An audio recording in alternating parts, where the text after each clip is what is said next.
అందరికి నమస్కారం అండి. 2 రకాల రవ్వతో ఉప్మా చేస్తున్నాను. 2 రకాలు ఏంటంటే గోధుమ రవ్వ, బియ్యం రవ్వ అండి. మీరు ఎప్పుడైనా చేశారా? ఇది మా ఓల్డ్ రెసిపీ. మా పిన్ని అమ్మ చెల్లెలు అనమాట. ఆమె ఎక్కువగా చేస్తండి. నేను కూడా చేస్తాను. కానీ ఈ మధ్య కొంచెం తగ్గిందనమాట. అనుకోకుండా ఈ మధ్య ఈ బియ్యం నానేసిండి అవి కడిగి ఆరిపోసినాను. అవి రవ్వ మిక్సీ పట్టి పెట్టినాను. గుర్తుండట్లేదు ఇది చేయటానికి. మొన్న ఒక రోజు చేస్తే మా అబ్బాయి భలే ఉందన్నాడు. నాకు ఒక తీపి గుర్తు కోసం మీకు చూపించాలని ఇది చేస్తున్నాను. ఇద్దరికి కావాల్సినవి చూడండి.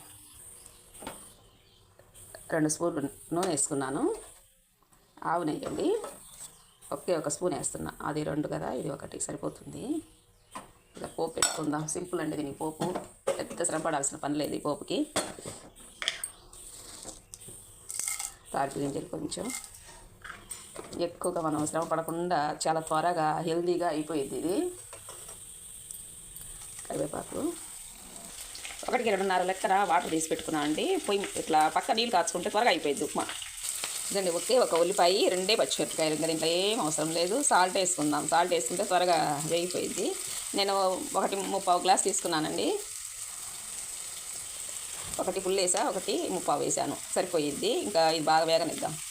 చాలా వరకు వేగిపోయిందండి. రవ్వ వేసుకుందాం. రవ్వ వేసుకున్నప్పుడు అది కూడా వేగుద్ది, కొంచెం ఈక్వల్గా వస్తాయి. ఇదండి రవ్వ వేసాను, వేగుతుంది. ఇంకొంచెం వేగితే సరిపోయింది. మనం వాటర్ వేసుకుందాం. ఇదండి వేగిపోయింది బాగా. వాటర్ వేసుకుందాం. ఇదండి రవ్వ వేసి కలబెట్టాను. ఉండలు కట్టేస్తూ ఉంటుంది, కలబెట్టుకుంటూ ఉండాలి. ఇలా గట్టి పడ్డాక మూత పెట్టుకోవాలి. ఇంకొక విషయం అండి, మా పిన్ని కుంపట్లో పప్పు కేసుద్దండి.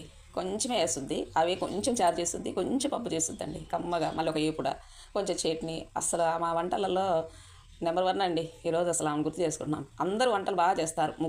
పెద్దమ్మ ఉంది, ముగ్గురు అనమాట. అమ్మ వాళ్ళు, పెద్దమ్మ, మా అమ్మ మిడిల్, మా పిన్ని లాస్ట్. ముగ్గురు. అమ్మ కూడా బాగా వంటలు చేస్తండి. వాళ్ళది కొద్దిగా ఏదో నాకు అబ్బింది అనమాట. అందుకనే నేను కొంచెం చేయగలుగుతున్నాను చెప్పాలంటే. వాళ్ళు నెంబర్ 1 అండి. 100 మందికైనా ఈజీగా వంట చేసి పెట్టేసేసేస్తారండి వాళ్ళు. ఇంకా మా నాన్న వాళ్ళు వచ్చి మేము చిన్నపిల్లలప్పుడు హోటల్ పెట్టారండి. అందుకని అన్నీ కొంచెం సీక్రెట్స్ అన్నీ తెలుసు. సరేనండి, ఇది కొంచెం మగ్గనిచ్చుకుందాం.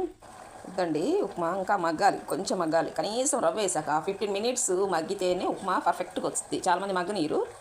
ఇది గమనించుకోండి. తోటకూర, మెంతికూర, పులుసుకూర అండి. పచ్చిమిర్చి, టమోటా, కొంచెం చింతపండు వేసి తాలింపు వేసాను. కాకపోతే మన కుక్కర్లో ఉడుకుతుందో లేదో తెలియలేదు కదా, కొంచెం ఉడకాలి. వాటర్ ఉంది, అందుకని మళ్ళీ పొయ్యి మీద పెట్టేశానండి. ఇది ఒక టిప్ అనమాట. ఈ పప్పు కొత్తే ఎందుకు కొంచాను అంటే చింది మీద పడకుండా, ప్లస్ తర్వాత ఇలా ఎనుపుకొని గిన్నెలోకి ఎత్తుకోవాలి. ఇదండి బాగా మగ్గిపోయింది. 15 మినిట్స్కి ఎక్కువనే అయిందండి. బాయ్ అండి. Thank you for watching.